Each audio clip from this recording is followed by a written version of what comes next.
Hi everyone, thanks for coming tonight to the third Tide talk here at the Tide store in Old Street. My name's George, I'm the founder of Tide.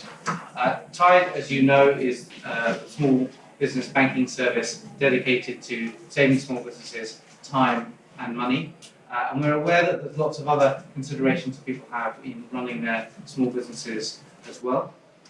We, as a result, have arranged this sequence of talks where experts are able to give us their wisdom on a wide range of topics that we think are useful to our members. It's a real privilege for us to be able to invite along a number of our members this evening. We have two speakers this evening. Firstly, James, who I'll introduce in a second, is talking to us about mental health startups. And then Sophie is talking to us about physical well-being as well, and after that we'll do a Q&A where I think they'll both together be able to answer questions. Please, during the talks, do have a think about any questions you might like to ask about. So first off, James Routledge is speaking to us this evening from Sanctus. Sanctus is an organisation dedicated to helping change perceptions of mental health in the workplace. So that makes James about the top expert in the country, I think, of what he's going to talk to us about this evening. So we're very lucky to have him. So please put your hands together for James Routledge. Hi everyone, cheers George for that, no pressure. It's quite hard doing a talk on mental health in Old Street Tube Station, probably one of the most stressful places in the world. I think the tube in general sort of epitomises stress and anxiety. You know, it's not the best place to do mental health on 8 AM on sort of Monday morning. I've not always been giving talks on mental health, and to be fair, about 3 years ago I was sort of head down working on a startup, so I actually ended up dropping out of university to start a tech company. Like many sort of millennials, I basically watched The Social Network and read TechCrunch and thought, you know what, I'm going to be one of those entrepreneurs. I'm going to meet some tech founders, developers at uni. They'll build an app, I'll raise the money, then we'll sell it, and I'll have a Ferrari before I'm 25, and I'll be really happy, and I'll become an angel investor, and I'll write a long Medium article saying that I've exited. That was the plan. And it was, you know, it's kind of seen to me as like the golden ticket, like that's how I'm going to be happy, basically, and that's how I'm going to find my identity, and that's what's going to make me, you know, proud to sort of be James. It sort of made a good start to that, and if you had a script for how to start a tech company, I tried to read it and just do it, basically. And there's a lot of people online, especially on Medium, who are trying to write scripts for how to start a company. So firstly, I went on to an accelerator program, first step, and sort of ended up basically going straight from university onto this accelerator program where it's just all about raising money, growing really quickly. It wasn't really much about making money, just growing really quickly and raising money and fast, and everything was pressure. And it kind of felt, if I'm honest, being on an accelerator program for me, it kind of felt like being an X Factor, judges' houses. You know, it felt like every day was this presentation and this competition, and really I spent a lot of my time just pitching, presenting, and selling this vision for the future. So that kind of meant for me as like this 22-year-old straight from university who didn't really know who I was because I was 22. I kind of just looked at the people around me who I thought were successful, so people that had raised a lot of money, maybe sold a company or had a successful company, and I just modelled myself on that. I was just like, you know what? If they get up at 6:30 in the morning and eat porridge and go to the gym and send a load of emails at 11:30 at night, that's what I'm going to do. And I just literally just like sort of built my identity essentially from the outside in, pretty much. And whilst this sort of tech ecosystem is built as this very transparent, let's go for coffee and help each other out industry, I found that actually there's a lot of macho and a lot of bravado, and actually everybody's smashing it and everybody's killing it.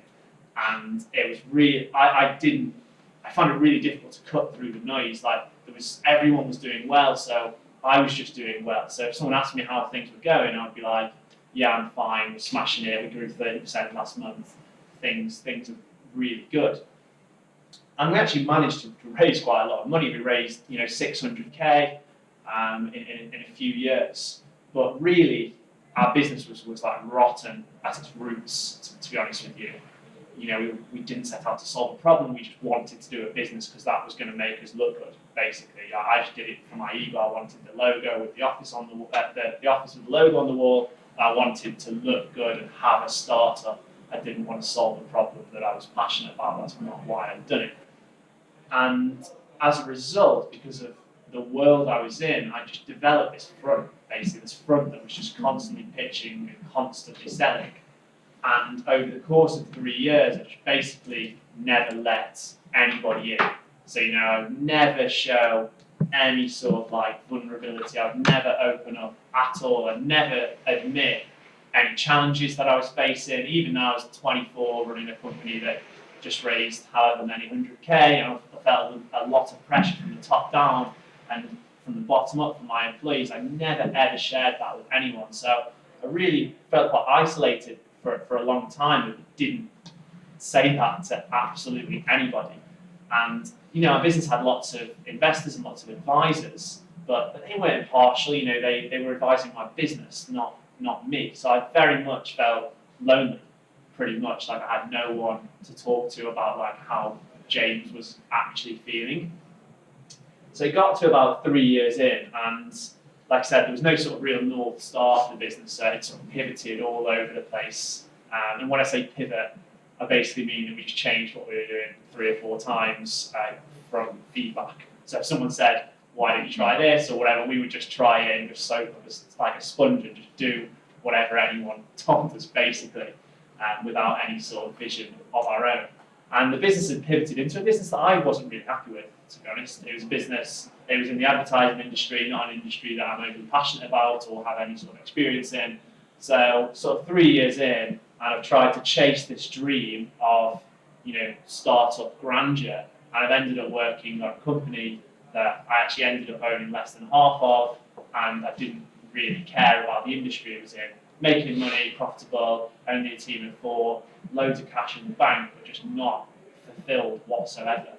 And sort of one day, like it just hit all of us in the team. We just looked around. We were sitting in the Ace Hotel in Shoreditch, obviously, and we're just like, what are we doing? We set out to like pursue our dreams and work with our MacBook Airs on a beach in Bali, and work when we want and have the great office and the great culture and set our own working life and just have this freedom. And we've ended up basically working on a product that we don't like with a load of investors that we don't like. So we may as well have a job that we don't like. That's very much what it felt like. So I kind of just woke up, really, and very quickly made the decision to shut the business down.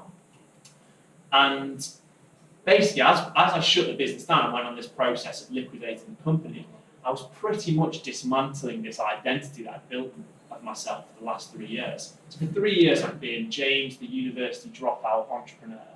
And then overnight, I'm basically a nobody, or I felt like a nobody. I've got no business, it's a failure, I've shut it down, it didn't work. So overnight, I've moved out of London, I'm sitting at home in Stoke, in Staffordshire, where the pace of life is about 3 miles an hour, and I've got nothing. And it's right at this point where mental health comes into my vocabulary pretty much for the first time ever. So whilst I was running my startup, I was trying to be this type A alpha, power CEO. And then suddenly, when I was sitting at home with my business gone, basically started to feel, the only word I can describe it, weird. So my heart was pounding, I had a real knot in my stomach, I had a dry mouth, and I just felt really panicky.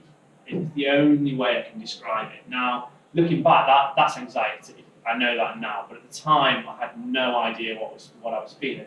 So I ran off, basically. I ran to Bali, obviously, and just escaped for a little bit, did some yoga. And then I came back and I got a normal job. So I was working for a company, about 55 people, based in London and up north, and I had a job now. But I was still feeling this real friction of like this gaping hole in my chest, basically, of I don't feel right. Like, who am I? What am I about? Like, I'm still grieving from shutting down this business that I thought was going to be my life for the next 20 years. But whilst I'm working in this new company, which is pretty early stage, it's not like it's got a HR function or anywhere I can talk to, I felt awful, like really low, and this anxiety was now manifesting daily. So every day I would wake up thinking that I was going to get sacked, thinking that I wasn't very good at my job, and in terms of how I actually felt, that sort of feeling of a knot in my stomach and my heart palpitating and beating fast and my palms being sweaty was pretty much constant to the point that it was kind of debilitating. And actually, I started to get panic attacks. I remember I had a panic attack right here in Old Street Tube Station, which was a horrible experience. Basically, you just feel like kind of having a stroke, pretty much. Or, I don't even know what was going on. My heart pounding, out of breath. So this anxiety, which had come from a result of this friction between, I suppose, this old life, shedding this old life and then working in this kind of new job, was really starting to manifest. And I basically just didn't know where to turn, because as well, in my head, I'm still this like strong power sort of CEO. I've still got this vision of myself, which is resilience and strength. So I really had this like internal battle of like, am I weak? Am I really weak? Am I struggling here? Can't I hack it? So I didn't talk to anyone, basically. I just kept it to myself, kept putting up the front, kept going on nights out on the weekend, drinking too much, and putting nice photos on Instagram to show that I was good and I was happy, when really on the inside I was really, really sort of suffering in silence. Obviously got to the point where these sort of panic attacks are a daily occurrence, basically, and no matter how much of a British male you are, you can only sort of bottle that up and ignore it for so long. And I remember my first port of call, like most of us nowadays, was Google. And it was like, I remember just typing my symptoms into Google, and I find myself either on like a Reddit forum or like some NHS Choices website or a charity website. And the other words that are around like everything I'm Googling is like suicide, depression, bipolar. And I remember being shit scared, like really scared. I was like, what is up with me? Like, if I got something really wrong with me, I was terrified, and it actually made me want to talk about it less, because I was like, I'm not there. Like I know something's wrong, but I don't feel there. Like, I don't feel like I need to call the Samaritans. Not that anything wrong with that, I just didn't feel that's what I needed. So my sort of like, I suppose my outlet became writing. What I couldn't say to people face to face, I ended up being able to say in a blog post, basically. And I wrote this blog post called Mental Health and Startups, and I wrote it about a year ago today, in February last year, and it just went mental, basically. I published it, for want of a better word. I published it, got 15,000 views in 2 days, and I got like 500 emails from people being like, thank you for writing this, me too, basically. And I finally come out, as if I'd come out as homosexual, in the 1970s. I finally come out, put my hand up and said, I have mental health. And all these people were like, yeah, me too. I've been there, or I was there last year, or my mum's been there, my dad's been there, my brother, or my friends. And I just felt a great sense of relief, and it was almost exhilarating that I got this connection from other people. I felt that I was alone, and I isolated. Nobody felt like me. But suddenly 15,000 people, and many, many more from people I spoke to, were like, look, I feel exactly the same. And from there, I started doing this, basically. In the world of startups, there are very few people that talk openly about mental health. So overnight, I felt quite quickly that it was like, okay, if we need someone to be vulnerable on a panel, we'll talk about failure. Just give James a call, and he'll do it. And started to do that over and over again. And for me, that was like, I basically created free therapy for myself, if I'm honest. I was being open, I was just being true to myself. I dropped this front and I was just saying it how it is. And I was getting connection from people who were loving it, to be honest. And over time, the message that I kept saying and repeating over and over again is that we all have mental health. I felt like it was just me when I was struggling. And before, when I was the CEO type, I thought that mental health was just something that other people had and I didn't. Whereas actually, we all have mental health, and it's exactly like our physical health, in the sense that it's just a spectrum. You know, at a certain point, I was quite low on the spectrum. I had panic attacks, anxiety, felt low. I was in a bad place. However, now, and after I went through this process of opening up and sharing and talking, and I've done lots of coaching and group coaching and retreats and all meditation, mindfulness, you name it, I've done it now. I now feel much stronger, much more resilient. So I actually feel a better version of myself. So I feel right now, today, I feel mentally fit and mentally strong. And mental health is just this spectrum, but the problem is, when people talk about stigma around mental health, stigma is an interesting word, but the problem, as I see it, isn't so much as stigma, it's just a perception. Like, the perception of mental health is so bad. Like, if you think about it as a brand, like it's such a bad brand, like nobody wants to be connected to it. It's perceived as dark, depressing, it conjures up images of people in straitjackets or psychiatrists in tweed jackets and corduroy trousers telling you to talk about, you know, your relationship with your father on chaise lounges. Like, it's got a terrible, terrible image. And because nobody ever talks about this really potentially positive side of mental health, where you can become a better version of yourself, like nobody ever, ever, ever shares that. The only time you hear mental strength being uttered is like, you know, Andy Murray hits like an ace to win Wimbledon or something. It's like, oh my God, what mental strength from that guy's an athlete. And in that case, it's really sort of championed as a great thing.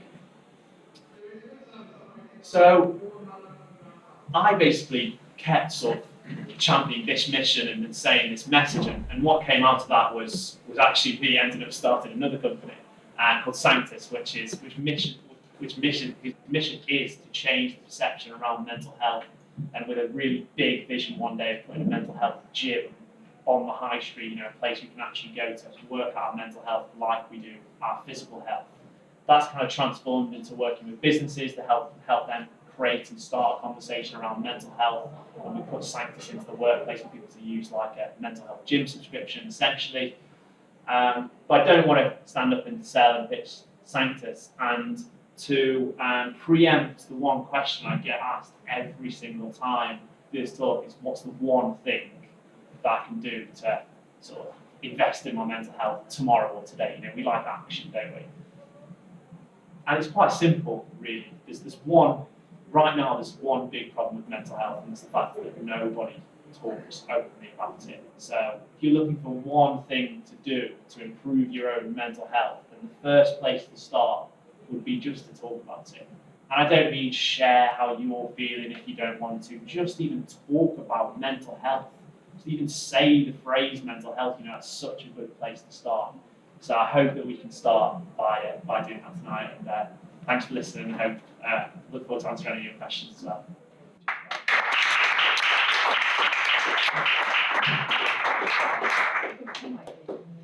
Thank you so much, James. Our next speaker is Sophie Mathews.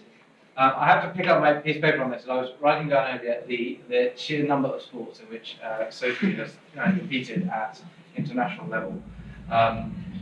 So Sophie is a physical well-being expert who, in the past, has competed at international level in world tour kiteboxing, tennis, horse racing, and windsurfing, and goodness knows, I'm sure she's good at an awful lot of sports too. But she's also a qualified personal trainer, and has done a load of time in office jobs, sort of office jobs. You know, sadly, I spend my life doing it. Everyone, I'd rather be doing world tour kiteboarding or tennis, or horse racing or windsurfing. And in particular, you know, she has had the opportunity to develop really great expertise on how to maintain a balance of work and play in small businesses. So please welcome Sophie.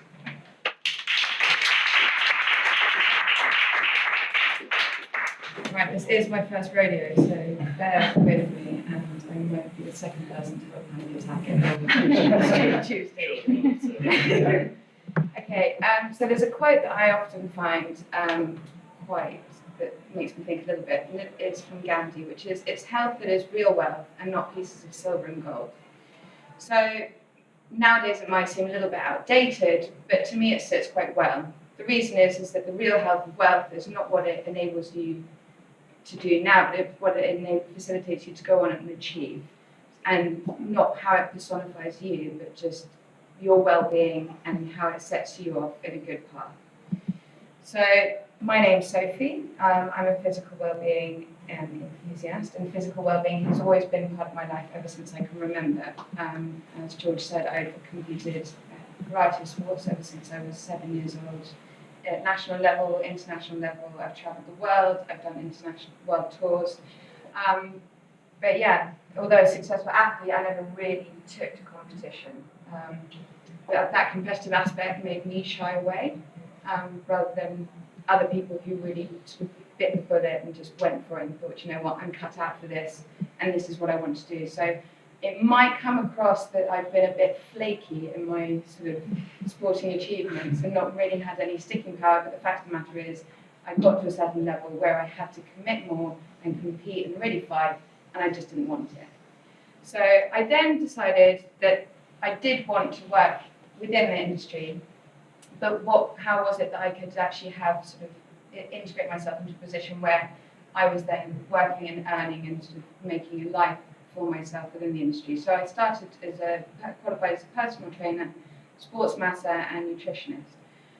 And as I decided that I wanted to develop down this path, I realised I had absolutely no understanding whatsoever of money, how business worked, and actually I was almost too proud at that stage of my life to turn around to my younger brother, for example, who had just left university and working in the finance industry, to go, okay, tell me about how does this work, you know. So I took it upon myself to go and do internships. So I went to, currently at the time I was living in Tarifa in Spain, so I took myself off to business school and learned Spanish, sat that, qualified and sat it in Spanish.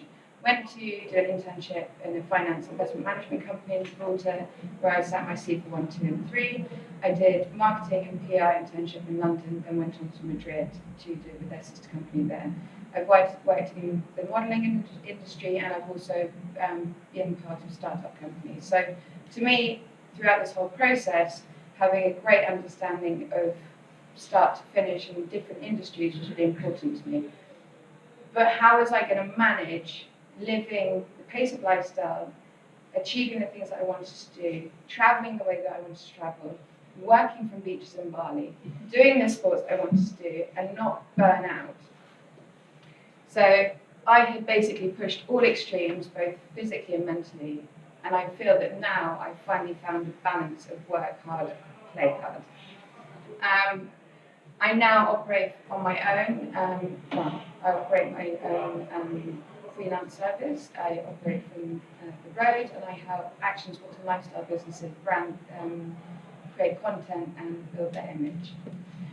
So as we talk about physical well-being, what is physical well-being? Officially, it's that side of health which is crucial for living longer, energy, this and the other. Personally, it's being physically able, that my mind and body can take on the challenges that I put upon it on a daily basis, my expectations of my body. Can it cope with my physical output? Can it cope with the stresses? Can my mind cope with, someone giving me a phone call from Hawaii at 4 in the morning and how about eating my breakfast? Sort of taking it back to basics, that affects my physical well-being. And the question I present to you is, what is physical well-being to you? Because what it is to you, it's not to me. And it's definitely a topic of discussion that, much like James says, it's definitely something that should be spoken about and should definitely, because it lends itself to many opportunities. So where, for me, my foundations of physical well-being start with sport, other people, it might start with relationships, motivation, overall performance, achievements in the workplace, happiness. So the list is endless there. Moving on. So what kind of world are we living in, and how does that have sort of environmental and social impacts on our physical well-being? So first and foremost, is everyone short on time here? Does everyone wish that there was more hours in the day? How often do you hear someone say, God, you know, I wish there were more hours, I wish I could do this, that, and the other? So I believe that I was the last generation to grow up without social media, without technology. It's all at my fingertips. I'm 30 in case anyone wanted to know. But I do notice a huge amount that when I walk down the street, I don't catch a stranger's eye anymore. I don't interact with someone in the coffee shop. I don't strike up a conversation. I don't even get my niece's full attention when I sit and hang out with her, because mobile phones and that constant, you know, modern technology, accessibility, work, like people demanding things from each other from across the globe, international, you know, it's timeless now. So there's a lot of pressure that technology is putting upon us.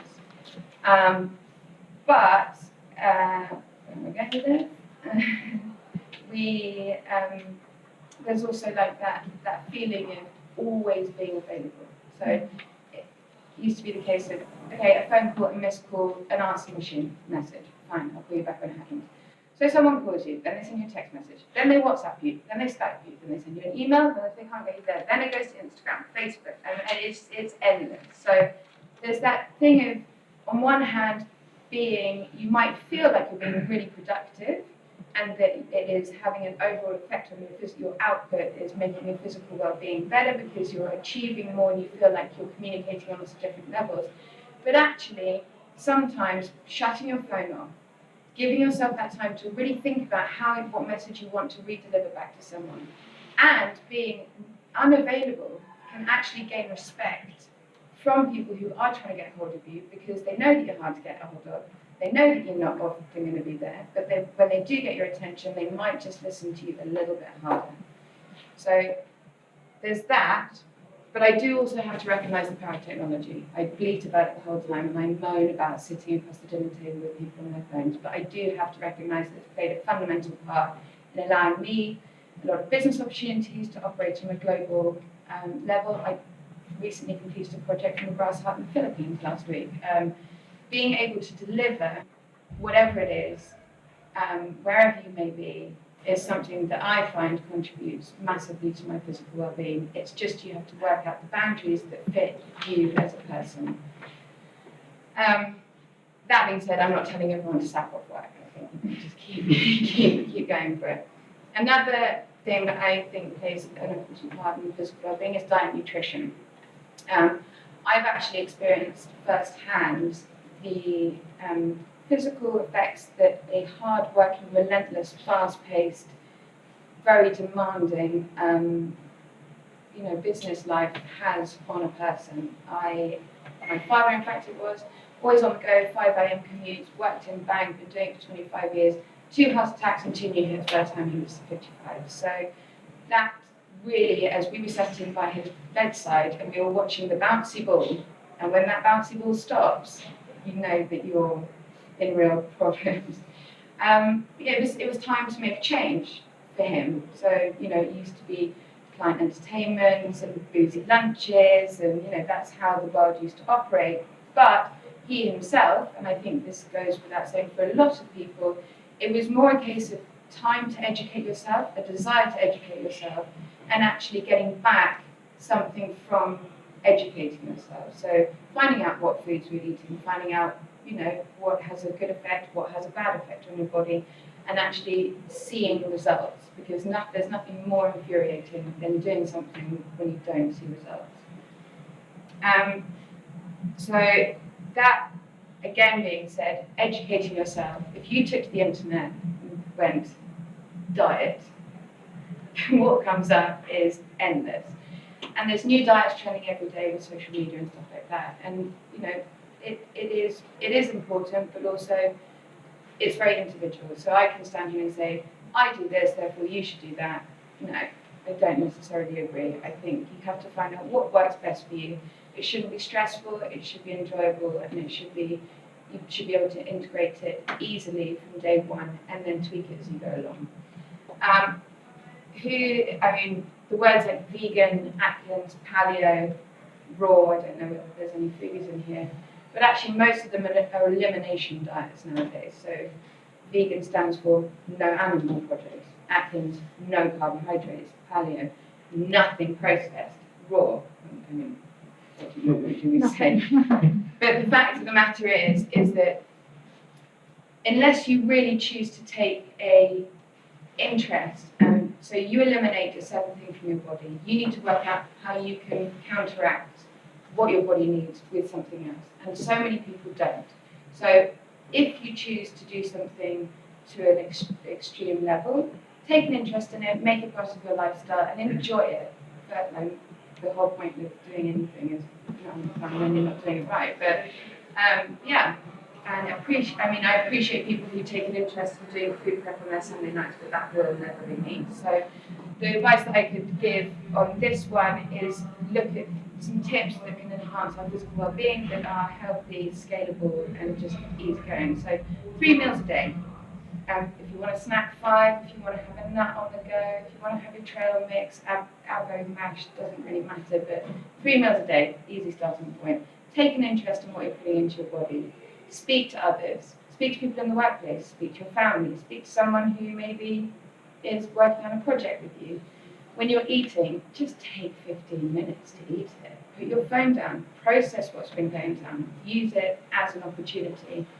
If in doubt, go green. Spend money on a nice water bottle, because water's pretty important, and make it a thing.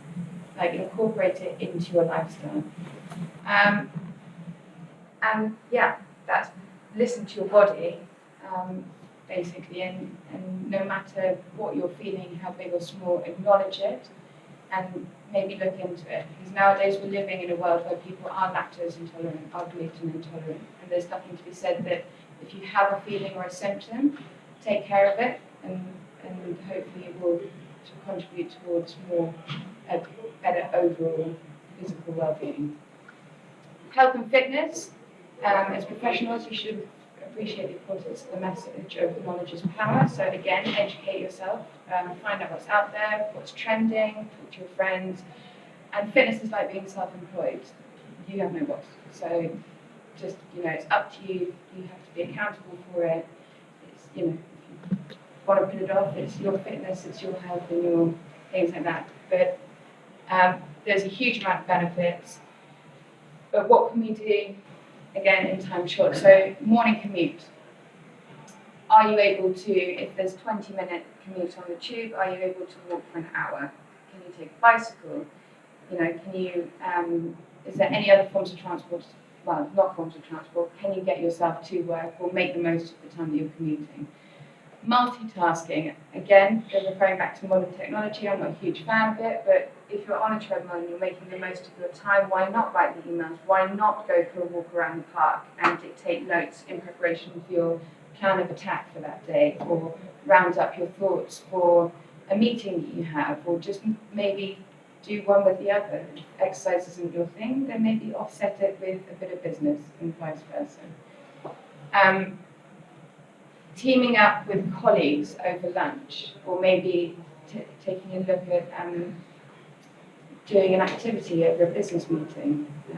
Gone are the days that the old school PR and PC lunches make the business world. Maybe suggest activities that may include sporting activities and sort of a bit more fun. You get so much back from being outside, having a laugh and just moving. And fundamentally it makes you operate your brain function to a high level. And finally on that front is sleep. There's nothing more important than sleep. Take the time to, if you struggle with sleep, find out ways that you can get more sleep. How can you wind down? How do you switch your brain off? How can you make sure that you don't wake up in the morning sluggish? Often, a lot of us operate better for a short amount of time on less sleep. We kind of feel like we're buzzing a little bit, and so the mind races, and you kind of can often feel like on a bit of an adrenaline high. But just by stopping yourself and making it into as important as work, or as your diet, or as your social life, you'll find that your performance will become much better. And then, converting stress into exercise is a good one. So taking the daily stresses and then just hashing it out, whether it's run or walk or anything like that. So one thing that you could go away from this talk, from my perspective, is actually by asking yourself some questions. So working out where you are. So what is your current level of health and fitness? Are you getting enough exercise? Are you resting? Are you functioning well at work? If you are, great. If you're not, maybe take a look at it. What is happening in your nutrition plan? What's happening in your sleep? What's happening in your sort of across the board in general? Are you getting sunlight and fresh air? Hard during the winter months, but there's definitely some sunbeds around with sad lamps. Very good one. Are you having energy? Are you having fun? And do you get time to do the things that make you happy? So once you've found out sort of where you are, it's time to take action. So I like the acronym SMART, which is whatever you choose to do, make it specific, measurable, achievable, realistic, and time-related. It's a really good thing. It sounds silly, but actually breaking down, if you think, okay, I want to run 5K in the next 6 months, but you're short on time and you're short on energy and you're not really sure how you go about it, break it down. And you will step by step achieve. Every day we're achieving a bit more weekly, and it really motivates you, it makes you feel better. And before you know it, you will have achieved something and you'll be able to go on to bigger and better things. So in conclusion to everything, the main focus on modern day physical well-being should be the perfectly balanced scales of work and play. Take some time to educate ourselves and take an interest in everything that you do, and that will enhance your overall output. Physical well-being obviously will help you live a longer, healthier, fulfilled and energized life, and is a massive contributor towards success. It might take some time to get in tune with your body if you haven't already got there, but take the time to do it, maybe sort of work out what feedback you're getting from your body, and just try and get an understanding or a grasp of the basic fundamentals.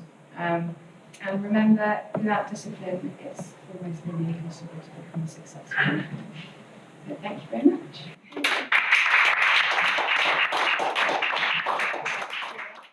Okay, well, I'd just like to thank our speakers for the really talks that they both gave, very personal as well. I think that's a real gift to all of us. I know there are some questions that people have, so if you'd like to put your hands up, I will pass the microphone. So I'm just at the back. Thanks. I guess this question to both yourself, James and Sophie. When you're running a team, how do you spot both someone's possibly struggling from a mental health perspective, or indeed not necessarily looking after themselves that well? How do you spot that as a leader? I think you've got to have that. I suppose you've got to have that relationship with them already to be able to spot that, especially with their mental health. Obviously, physical health, you can maybe see signs in them. I mean, if someone's not sleeping well or eating really badly or getting bigger, for example, like you can literally see that. Mental health can be a lot more difficult to spot. Obviously, I'd say you've got to kind of to spot the signs of it. You've got to open up a conversation of it beforehand. If someone doesn't feel like they could say to you, "I'm struggling" or "I'm stressed," then it's going to be very difficult for you to spot it unless you've got quite good intuition. So, if Sanctus goes into a business, the first thing we'll do with a business is actually get them to open up a conversation within the workplace in the first place, because that's when the conversations then happen after that. If you've got a workplace or a culture that's just not open or ready to even talk about it, then you're going to stifle the people that are, like you say, potentially struggling. So you kind of got to open up the conversation before you can have it, I suppose. Or, give people permission to have the conversation.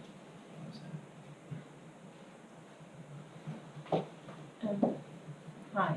Just a quick question. Did you go to your doctor when you were ill? Me? No. Just reason being is because sometimes, and this might sound conceited, but people might regard you as attractive. So when you say that you have mental health, do you feel that people kind of feel like, why should you have mental health? Like, you look a particular way, you've got everything sorted, you've got a good job, like you've got a startup and people prejudge you to seem that you don't fit the criteria of someone who looks like they're suffering from mental health. Because even if when I was suffering from mental health, I'd still look presentable. It's just that I was mentally stressed. Yeah. And so unless you look like you're scraggly and you're about to like fall off the edge of a cliff, no one necessarily takes your mental health seriously. So prior to them even actually looking at you mentally ill-wise, they're actually prejudging you based on your appearance. Yeah. I think there's just an overall perception problem with mental health. Like, you need to utter the words mental health, and you have a certain image of certain people who suffer from, even saying the phrase suffer from mental health makes no sense. Like, we all have mental health, so I think the better phrase would be people who have poor mental health but got a certain image, and that's the only image that we've grown up with. You know, it's very rare for us to see, you know, people that we respect or people that are presentable or that we look up to in society to open up. And to be honest, it's only started to happen very, very recently. You know, like last week, Stormzy, for example, who's a well-known grime artist, comes out and says like he's battled with depression and talks about mental health like that. I hope that for the next generation they will see someone like him and many others and actually think, no, it's completely normal to talk about mental health. I just think the previous generation or our current society have been brought up with a certain perception of mental health, which is. But don't you think that it should be kind of embedded into the way that mental health is actually taught at the fundamental level of you being a mental health practitioner? Because if a mental health practitioner is not even taken into consideration, they're falling into the same stereotypes as you and I, then really the education should sit with the practitioner, not with us as consumers, because we're not the people who prejudge who's got mental health. So when I was at uni and I studied sociology, even the numbers for mental health are disproportionate between ethnic groups and males and females. So really you should sit down with not just employers but practitioners and say their training needs to be readjusted in order for them to take it more seriously, because if we have startups, we have to look presentable. So if we're suffering from mental health and go into a practitioner and they're like, well, technically you don't look like someone who suffers from, they're not doing their job properly. No, I mean, I think I think it's a societal shift that needs to happen, not just in the workplace, you know, whether it's schools, doctors, practitioners, all of us. But I think it can start with us, you know, we're the ones that can talk about mental health and start the movement now. Another question? Yes. I wasn't actually going to ask a question. I was just going to congratulate James on doing what you're doing, because it's been, I mean, like you said, it was like being coming out as a gay man in the 1970s, and that's a really, really difficult thing that you've done. And I just wondered, there is a question in there, which is like, do you feel like you're kind of breaking down walls, and did you get any sort of discrimination in a way, or did you find it really difficult, because people do find this kind of stuff really hard to talk about? No, actually, I think in general, I found in my life that showing any form of vulnerability or being open in any way has only been positive, both in like relationships or just in life in general. I think actually, you know, opening up and just showing your more human side is extremely powerful. So for me, it's been like life changing in a really good way.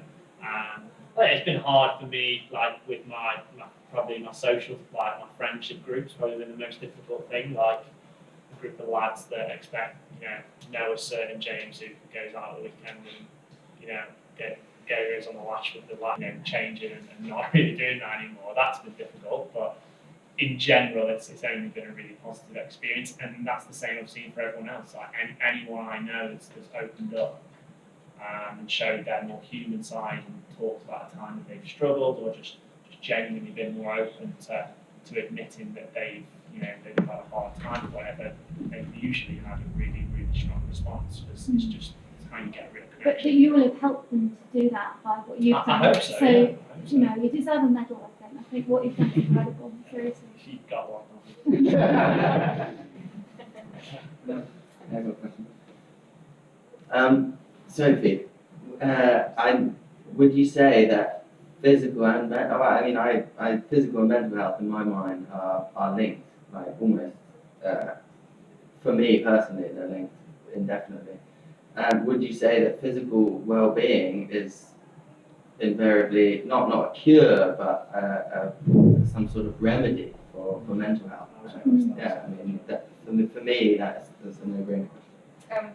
Well, I think physical well-being actually encompasses mental health as well. So I suppose when I think of physical well-being, I think of all the different things that contribute towards a general sense of physical well-being, and feeling physically well is a lot of it is from your head. And I am familiar with mental health. I agree with you that it should be something that we are slightly more transparent about, but I'm aware of anxiety. I know what anxiety feels like. I know what money worries feel like. I know, all the kind of general stresses that we all probably experience throughout the course of the day. But I do, seriously, I have found that the most efficient and effective way to overcome and combat those symptoms and feelings is through physical exercise activity.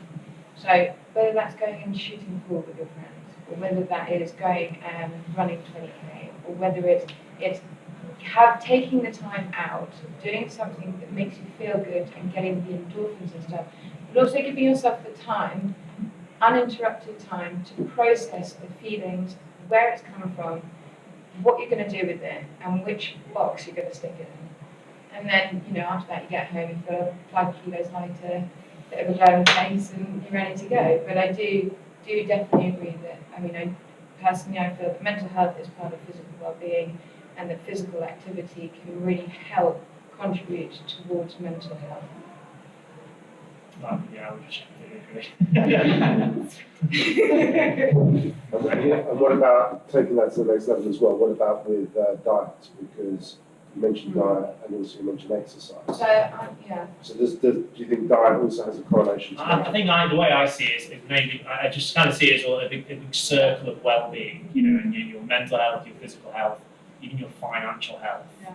It is all in there, and then they're all intrinsically linked. So, if I'm mentally unhealthy and I'm very stressed or anxious about anything in my life, I might eat really badly as a result of it. I might grab a McDonald's or a KFC on the way home, which is not going to be bothered to cook for myself.